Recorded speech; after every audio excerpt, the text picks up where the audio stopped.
Good morning. Hello. What do I want to talk about today?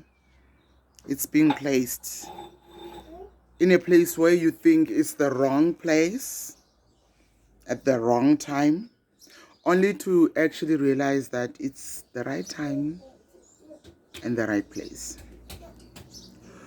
When I went to run an errand for my sister, I didn't realize that I would be stuck and I needed to go into a talk that was supposed to be at 10 o'clock at Kenya High School to about 80 learners. And when I got stuck and embarrassed, I was panicking because I was thinking, oh gosh, now it's going to look like I was playing with those people saying that I'm going to come and I did not come. A whole school was waiting for me. A whole SGB was waiting for me. Teachers and learners, it was quite something. And when this young man, through his teacher, was introduced to me, and he helped me to get to where I need to get to, I then realized that, in life there is a saying that when something happens to you, don't ask, why is this happening to me? The question to ask is, what is it that I have to learn from this experience? On my way traveling to the Eastern Cape, I was very concerned when I was listening to the radio. And I remember I was in Kroonval, and the funeral for the learner who was stabbed by another learner in the school premises was happening. And one of the teachers was talking about discipline and how schools are now a battleground, and they as teachers are battling, to have any control over children or to be in charge of children. And I know each and every parent right now in South Africa, we are worried about our kids. And even with the statistics that were released by the Minister of Police, Mr. Begitele. Oh, here's my friend. Hi, my friend.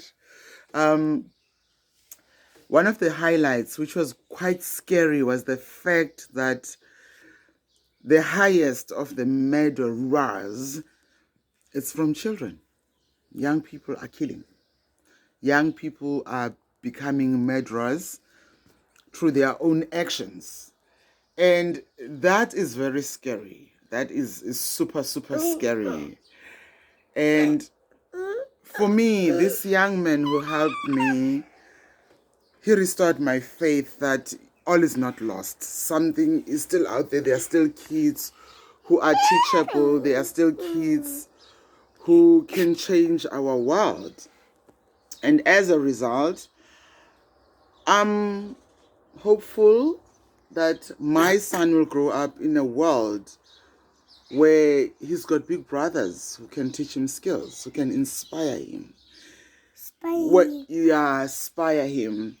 Whenever I go to the Eastern Cape, I'm doing the self-love tours. And it's basically about that, about reminding us that love yourself first before you expect or want others to love you. Because if love does not exist within you, you will constantly be looking for affirmations from someone else. And as a result, if you don't get those affirmations, you become a monster, you become someone else, you blame people, you don't take responsibility, baby, for yourself. Spider-Man, baby. Where is Spider-Man? Okay, we have a Spider-Man craze. So all in all, I'm hopeful, I'm prayerful. I'm gonna start. I always pledge when someone does something good for me. I'm pledging for the young man 1,000 rands towards developing him to get to wherever he needs to get to. And I'm gonna start a crowd fund because people have been calling for that, to do crowdfunding for him. And I'm hoping someone out there will come on board and actually introduce us or introduce him to people in the motor industry, you know, like the big brands, where he can really hone his skill and do apprenticeship and grow. And already I've got people who are booking him to go and check out their cars. And it's so heartwarming. It's so beautiful because I did not doubt that young man. I really did not. I'm a believer in small talents and unexpected talents. That's just me. I live by faith. And so do join us.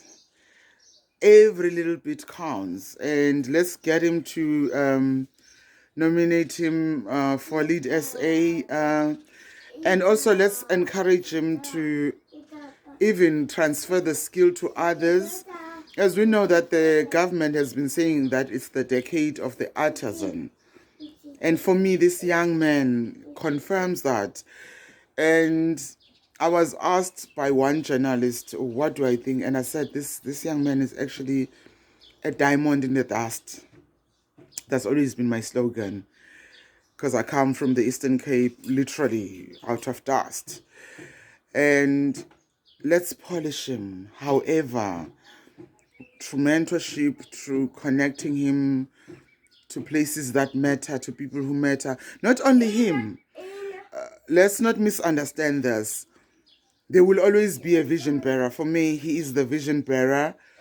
He is that person who others can look up to. He's that person who will open the doors for others. So let's do it. And my boss, Kui, is calling me. So thank you very much for your support, for your love. The tours are going to be happening more and more. I'm even going to ask for your help even for that. Because had I not gone to this tour, this self-love tour, and preached the gospel of love, I would not have discovered this young man. Yes, his teacher is the one who nurtures him, his uncle, who also taught him the skill. But you are the one now who has to take him further. Not only him, he's just the vision bearer. Him and his others who are just like him. Him and others who thought that you cannot make something of yourself, coming from villages and dusty streets of rural areas. So let's do it. Much love.